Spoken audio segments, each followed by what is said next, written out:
L'Évangile selon Marc. C'est l'un des premiers récits de la vie de Jésus, et nos traditions historiques les plus anciennes relient cet ouvrage à un scribe chrétien nommé Marc, ou Jean-Marc. C'était un collaborateur de Paul et un proche compagnon de Pierre. En fait, un historien de l'Église primitive nommé Papias rappelle que Marc a rassemblé et structuré tous les témoignages et les souvenirs de Pierre afin de créer ce récit. Mais Marc ne s'est pas juste contenté de compiler les textes les uns sur les autres, c'est avec soin qu'il a conçu cette histoire à propos de Jésus. Le livre commence par une déclaration de Marc au sujet de Jésus, qui est que la bonne nouvelle de Jésus, Fils de Dieu, le Messie, commence ici. Et il est intéressant de noter qu'il s'agit de la seule fois où Marc vous dit ce qu'il pense. Dans le reste du livre, son procédé consistera simplement à vous influencer en présentant les actions et les paroles de Jésus, et en vous montrant les réactions d'autres personnes. Marc a conçu l'histoire de Jésus comme une pièce en 3 actes. Le premier acte se déroule en Galilée, le troisième à Jérusalem, et le deuxième acte montre Jésus sur le chemin d'un endroit à l'autre. Et chacun des actes tourne autour d'un thème récurrent. Donc, dans le premier acte, tout le monde est époustouflé par Jésus et les gens se demandent « Mais qui est ce Jésus ?» Dans le deuxième, ce sont les disciples qui peinent à comprendre ce que cela signifie réellement d'être le Messie pour Jésus. Puis, dans Acte 3, nous découvrons l'étonnant paradoxe par lequel Jésus devient le roi messianique. Voyons plus en détail le déroulement des événements. Après la ligne d'ouverture, Marc commence par une citation des anciens prophètes Ésaïe et Malachie disant que Dieu enverrait un messager à Israël afin de le préparer pour le jour où Dieu viendrait sauver son peuple et devenir son roi. Et Marc présente Jean-Baptiste comme étant ce messager. Puis, au moment même où vous pensez voir Dieu en personne arriver, Marc introduit Jésus. Et lorsqu'il entre en scène, les cieux s'ouvrent, l'Esprit de Dieu descend sur Jésus et Dieu dit « Tu es mon Fils bien-aimé ». Ensuite, Marc nous résume le message principal de Jésus. Il parcourait la Galilée, annonçant la bonne nouvelle du royaume de Dieu qui est proche. En fait, Jésus poursuit l'histoire tirée des Écritures de l'Ancien Testament sur l'opération de sauvetage de Dieu pour son monde. À travers Jésus, Dieu rétablit son règne sur le monde en combattant et en vainquant le mal et son emprise sur la vie des populations. Populations qu'il invite ensuite à vivre sous son règne en suivant Jésus.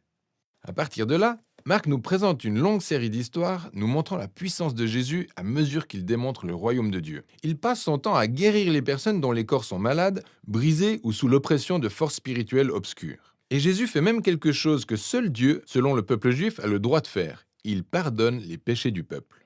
Et les actions de Jésus ici produisent nombre de réactions différentes.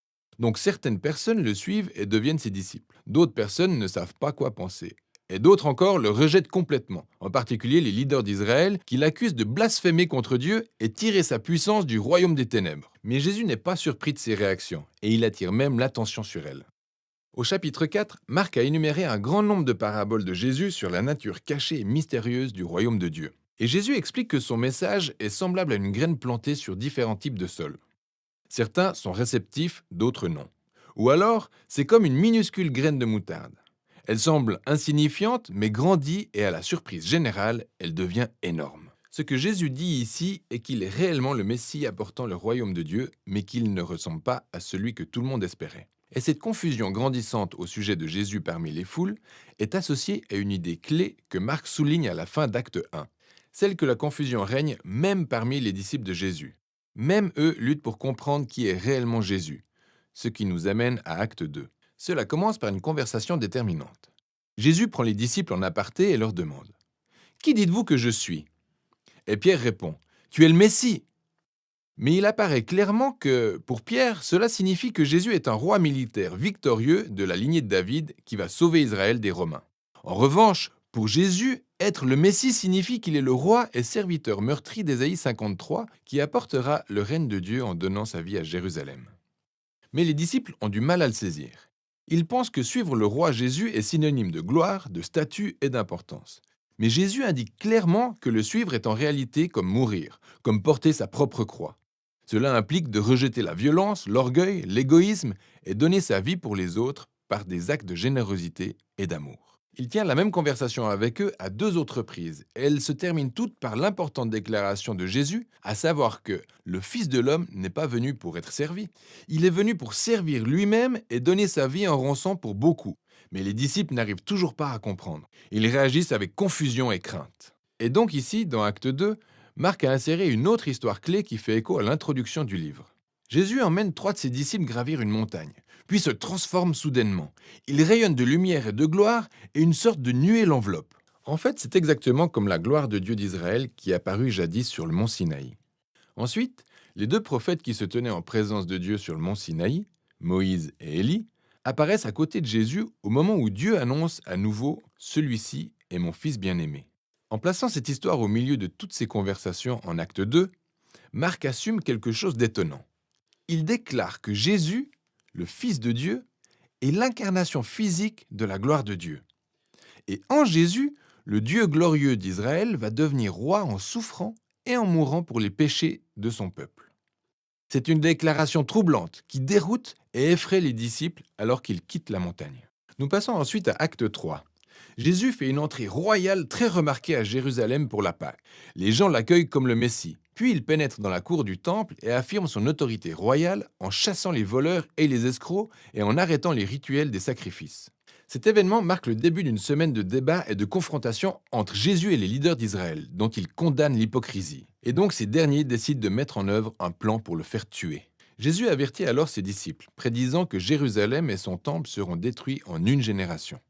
Et ses disciples seront persécutés comme lui, jusqu'à ce qu'il revienne un jour pour asseoir pleinement le royaume de Dieu à travers le monde. Tout cela mène à la dernière nuit. Jésus prend son dernier repas de la Pâque avec ses disciples, repas qui symbolise la libération d'Israël de l'esclavage par la mort de l'agneau de Pâques. Jésus utilise ces symboles et leur donne une nouvelle signification. Il souligne la libération du péché et de la mort qui passera par la mort du Messie, le serviteur meurtri. À partir de là, l'histoire s'accélère jusqu'à l'arrestation de Jésus et son procès devant les prêtres d'Israël et le gouverneur romain Pilate, ce qui va conduire à la crucifixion de Jésus. Elle se termine par une scène clé qui équivaut aux scènes importantes de Actes 1 et 2. Sauf que cette fois-ci, ce sont les ténèbres qui descendent, pas une nuée. Et au lieu de la divine voix provenant des cieux, c'est la voix de Jésus mourant qui s'élève. Et le plus surprenant est que c'est un soldat romain qui, voyant Jésus mourir, comprend et annonce qui est Jésus. Cet homme était le Fils de Dieu. C'est la première personne de l'histoire à accorder du crédit à cette étonnante déclaration sur l'identité de Jésus. Celle qu'il est le Fils de Dieu crucifié, le Messie, Jésus de Nazareth, mort pour ses amis et ses ennemis. Ensuite, le corps de Jésus est placé dans une tombe et le premier jour de la semaine suivante, deux femmes parmi ses disciples se rendent sur la tombe et découvrent que celle-ci est vide. La pierre a été roulée.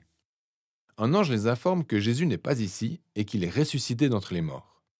Il leur ordonne donc d'aller annoncer cette bonne nouvelle aux autres disciples. Jésus est vivant et va les retrouver en Galilée. Mais à ce moment-là, les femmes sont complètement en état de panique. Marc dit qu'elles sortent de la tombe et partent en courant, terrifiées et qu'elles ne disent rien à personne parce qu'elles ont peur. Et c'est ainsi que le livre se termine, avec les disciples de Jésus manifestant le même type de peur et de confusion qu'à la fin de Actes 2 et 1. Si vous vérifiez dans la Bible, vous verrez que la fin de l'évangile de Marc est plus détaillée. Jésus apparaît et parle à ses disciples, mais il y a aussi une note vous indiquant que cette fin ne fait pas partie du texte original, et qu'elle a été seulement retrouvée dans des manuscrits ultérieurs mais moins fiables. Il est possible que la fin originale ait été perdue ou que Marc n'ait jamais fini d'écrire son récit. Mais il est plus probable que cette fin brutale soit intentionnelle avec pour but d'exprimer l'idée suivante. Toute l'histoire est basée sur l'étonnante déclaration qui troubla les disciples de Jésus du début à la fin. Celle que Jésus qui a souffert, qui a été crucifié et qui est ressuscité est le Messie, le Fils de Dieu. Et que l'amour et le royaume inversé de Dieu ont été révélés lorsque Jésus est mort pour les péchés du monde. Donc, cette histoire se termine sans fin et vous oblige, vous, le lecteur, à essayer de trouver des réponses à cette étrange et scandaleuse déclaration au sujet de Jésus. Allez-vous fuir, comme l'ont fait les disciples, ou allez-vous reconnaître Jésus comme votre roi et aller annoncer la bonne nouvelle? Vous êtes les seuls à pouvoir répondre à cette question. Et voilà ce dont il est question dans l'évangile de Marc.